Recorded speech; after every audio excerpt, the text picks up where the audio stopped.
Ketua Setiausaha Negara KSN Tan Sri Syamsul Azri Abu Bakar pada Khamis menggariskan 4 misi pelaksanaan PANTAS 2026 bagi meneruskan aspirasi agenda reformasi perkhidmatan awam atau ARPA. Misi berkenaan merangkumi mempercepat strategi perancangan dan pelaksanaan, mempermudah urusan rakyat, memperhebat pelaksanaan ARPA dan memperkasakan komunikasi total.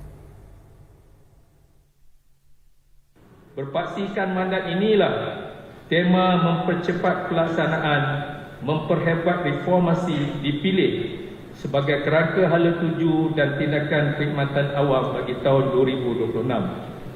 Berucap pada Majlis Amanat KSN 2026 di Putrajaya semalam, Tan Sri Syamsul Azri berkata inisiatif itu selari dengan mandat kepimpinan tertinggi negara pada Pemukiman Jemaah Menteri 2026 yang menekankan pelaksanaan PANTAS disusuli dengan tindakan susulan dan penguatkuasaan secara tegas serta konsisten.